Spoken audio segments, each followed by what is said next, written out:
Besties, have you ever been in a reading slump? I'm sure you have, right?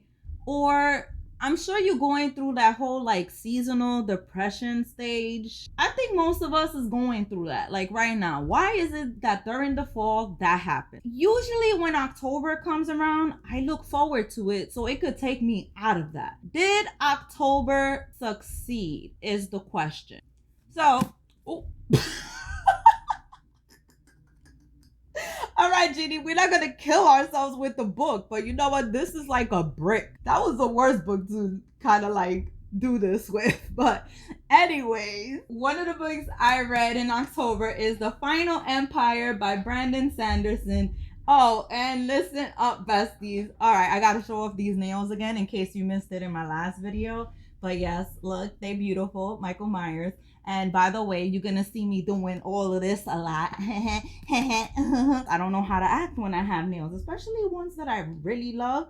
But yeah, so Brandon Sanderson, first of all, he was able to take me to a world that I felt like I never been to before. He killed it with the character development. I felt Kelsier's pain, his sorrow, and then I also saw how he was able to heal. And then there's Vin, right? So she had like trust issues, she was paranoid, she had like inner struggles, and she had suspicions like with everybody around her. But it was also nice to kind of see her let her guard down and build these relationships with everybody within like the group or the squad. Let's use that. And then there's another character that I really loved, and his name is Ellen. And he was just so funny, so sarcastic. He loved books, and he really wasn't about that political life. However, he loved reading books on it. He was just all around a cutie, in my opinion. Like, I felt like, ooh, I would date him. Especially, he was described, again, as a cutie and a reader. Come on, perfect. It was nice to be in this world, and the way, like, things was described, I was able to kind of like envision it. I was able to kind of like understand the way like the magic was, and just being in this world, like you could understand the struggles, the politics. And mind you, I'm not much of like a political type reader when it comes to like fantasy, because sometimes it's so complex that it makes it hard for me to understand it, that my brain just can't do all of that. My main qualm that I did have with this was learning about like all the metals. There was like so many. And the thing is that what I did love is that Sanderson does explain it. Like literally, it's kind of like you are learning with Vin and you are being taught. So it was just like sometimes I did feel a little overwhelmed with that. I'm kind of torn between like a 4.75 to 5 star. So it's somewhere in between there, because I did give it a 5 star, but then with the whole like magic thing, I was like maybe 4.75. But yeah, don't be surprised if you see a change on Goodreads. All right, highly recommend if you want to read a brick of a book. Okay, another book that I was able to read this month is this book right here, Long Live the Pumpkin Queen by, I forgot her name, but I know the last name was Earnshaw or Earnshaw Shea, I think Earnshaw, but it's right here, okay? I don't own the book. I borrowed it from the library. I actually listened to the audio book, which by the way, I highly recommend. It was pretty good. Earnshaw's writing was beautiful. It was filled with description and depictions of like that Tim Burton world that we all like know and love, or at least, you know, not we all, but if you've seen The Nightmare Before Christmas or any of Tim Burton's movies, then you know his worlds that he creates. What's this? What's this? There's color everywhere. And I feel like she was able to execute it very well. I love that we was able to get some of the old characters that we know and love, while also being introduced to some new ones and some new realms. This book is just perfect for this time of year because it was just so cozy, so whimsical, and like so autumnal. I hope I said that right. But yeah, being that this book focused a lot on Sally, we got to see Sally's character grow and take this journey with her and see like her inner struggles, the struggles she faced with these new changes, like coming from her just being like this normal ragdoll End up together. to then being like the queen of Halloween Town, and then like getting thrown all these new responsibilities, and then like finding out new information about herself. It was just such a beautiful thing to see that she was able to like find herself. I hope that Tim Burton makes this into a movie, because if he does, I would definitely go watch it. My rating for this was 5. I was gonna like, this would be 10. 5 stars. And I would highly recommend if you love middle grade, even though they kind of categorize it as YA, which I feel it really doesn't fall under there, then you definitely should check this one out. The next book is My Best Friend's Exorcism by Grady Hendrix. So with this one, if you're expecting to go into it with like a horror theme and expecting an exorcism, well, this is not that book, let me tell you. So with that said, one of the things that I really loved about this book is the 80s nostalgia that it gave me. There was so many 80s references, the 80s like chapter titles that was listed in the book, and then how those chapter titles kind of went with what happened within that chapter. Listen, okay, I was hyped when some of the songs was in this book, because I think that if you're not really into the 80s, it might hit different for you because you're not gonna know about those references. One of the things that I really loved was when one of my favorite authors, B.C. Andrews, was mentioned in here, and you know, like the whole scandal of like B.C. Andrews' book. Like I was like, oh, yes, because I could so relate to that, and you know, reading B.C. Andrews on the low and having to say, oh no, this is just, you know, a regular book. And then there's the friendship between Abby and Gretchen, which it was like such a fun one and a nice one to see, because they were like so opposite, but then they complemented each other well. It did have a pet peeve of mine, which is stupid grown-ups. I was definitely rolling my eyes every time a dumb grown-up or a dumb parent would come into play in this book, and that was countless times. All right, so it's like the parents or the grown-ups within this was either dumb, emotionally absent, or they were too narrow-minded to even like listen to reason. And that annoyed the heck out of me. Like I couldn't even deal. Those things to me kind of made it unconvincing. And then with that too, it made the story like super predictable. So it kind of just made it like I knew what was happening. To me, it just kind of makes it boring, even though I like the whole 80s nostalgia part of it. That little bit of exorcism that we did get, it was just so anticlimactic. I was just like, seriously, this is what we got? So all of this that was like led up to just this. My rating for this one was 3 stars because I just found it to be like okay. Next. So another one is The Clockwork Prince by Cassandra Clare, and this is book 2 of the Infernal Devices trilogy. Cassandra Clare, I could tell that she did get a little bit better with her writing, and it does show in here. Then the world building I felt was pretty good because it did make me feel like I was in Victorian London. Then there was also more character backstory here, which I appreciated, especially Will's backstory. So we was able to find out more information about him. We also got to find out more about Tessa in this one, yet she is still sort of a mystery. Is she still annoying to me? Yes, she is. As usual, this one kind of dragged for me, and the chapters are like super long. So if you despise long chapters, get ready because these are long. Then like the action scenes to me were kind of like meh. They were very whack. The other thing too, speaking of like, you know, villains or antagonists, I felt that Nathaniel was just like, he was so boring.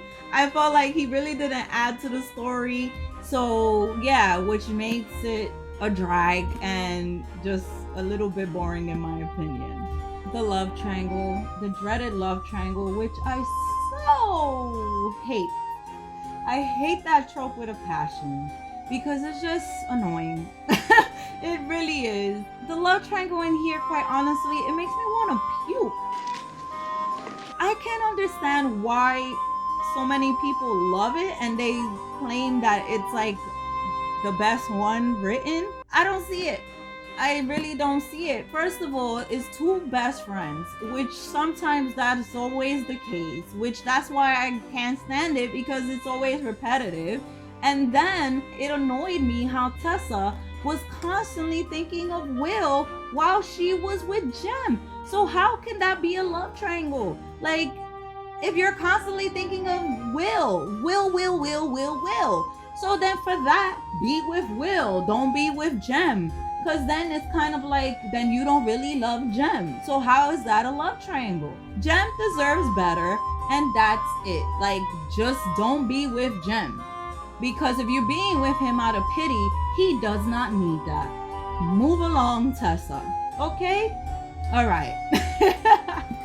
So, with all of that said, it's so funny because for my first rating, I actually rated this a 4 stars, but this time I actually lowered it and gave it a 3 star. So yep, there's that. And there's another one, and that one is Don't Ask Me Where I'm from Jennifer De Leon.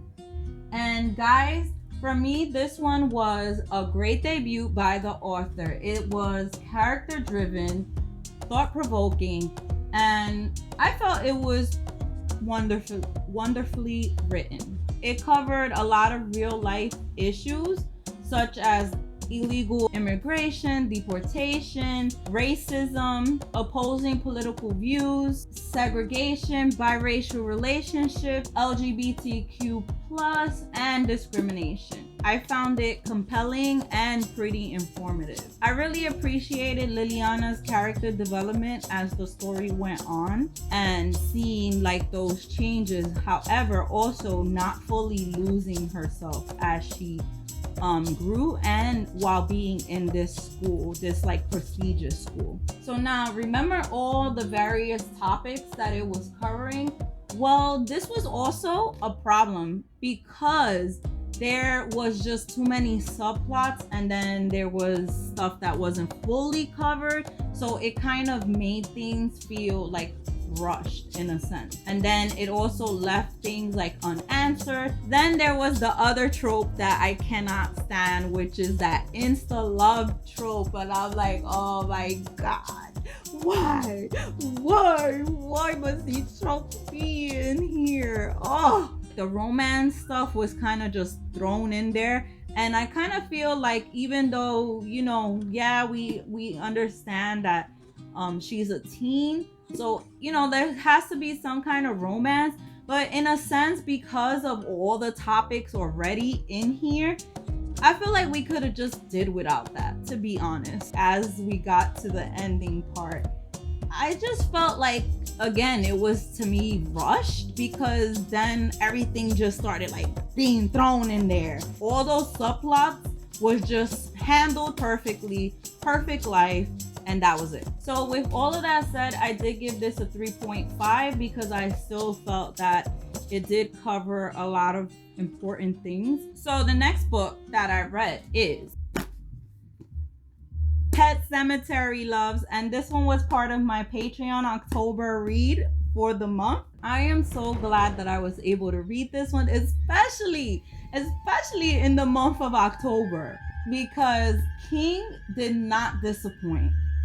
He is definitely like a masterful storyteller, and that is definitely displayed in here. I don't know what it is about King's writing that it kind of just like sucks you in and like chokeholds you like literally. And you know what, like maybe it's the Pet Cemetery itself, you know, like within the pages of this book. I don't know.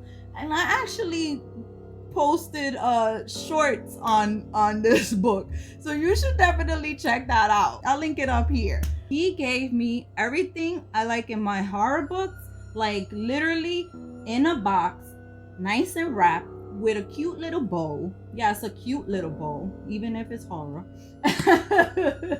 It's giving scary, suspense, supernatural, gore, horror, and like gut-wrenching shocks that will leave you like thinking about them for like years to come. As for Lewis, we get to see how his character develops as he takes his family on this journey from happiness to their impending doom. Because I mean, come on guys, you can't think that there's happiness, like this is a happy joy type book. Happy joy.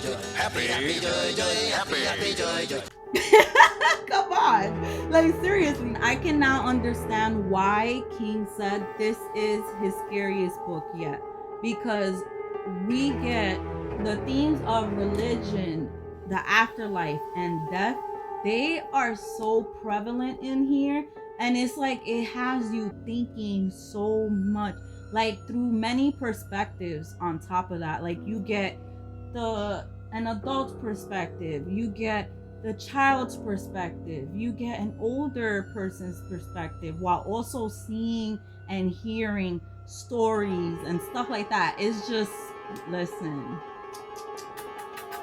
chef's kiss, I'm telling you. And if there is like one thing that I took away from this book, it's sometimes dead is better. Sometimes that is better. Listen, pick it up. 5 lovely stars. King is king. Next book, The Whisper Man by Alex North. And this one, let's see how I felt about it, because this one I was very excited about. With this one, it was pretty eerie, and it might be spooky for some people, but it wasn't really spooky for me. I did enjoy the mix of mystery and thriller, so that was something kind of fun. Now, the premise of the story was good, but did it deliver? It was so slow. I kept questioning, when is this gonna become interesting? When is it gonna pick up? Those were the constant questions that I kept on having as I was reading / listening to this. It was just like, when. Then the other thing is that there was also too many subplots that I really didn't care about. With all of that, I was also left like wanting more from this book, because I was really excited, guys. But then I was just like, hello, give me more. So then it led up to the end, and it was just like anticlimactic for me again. I was just like, okay, that's cool. I wish it just would have led up to that more better, because had it led up to that in a different way, I would have been like, yeah, what? Excuse me? Oh, shit. It just didn't do that. So with all of that said, I ended up giving this 2.5 stars. Did I get out of my reading some? Because as you can see, there's a mix. There's some okay reads, but then there's some yes reads, right? And which one was my favorite? All right, so it was pretty much a hard choice. I kind of have 2 favorites. I don't know, I might be cheating. So I have Long Live the Pumpkin Queen, because that one was just so whimsical and great and lovely. And then I also have Pet Cemetery, because that one just had me thinking. It had me like, ooh, that one just gets you. It just gets you. So I can't really choose between which one is a favorite. Don't come for me, guys. Now, the ultimate question is, did I get out of a reading slump? Quite honestly, I think I kind of did. I did do better this month with my reading than I did previous months, and I actually gave pretty good ratings. So I might be coming out of it, guys. Good reading month. Pretty good. How was your reading month? Let me know down below. If you want to know what books I'm reading in November, check out this video right here. And love you guys so much. Make sure you check out that video though.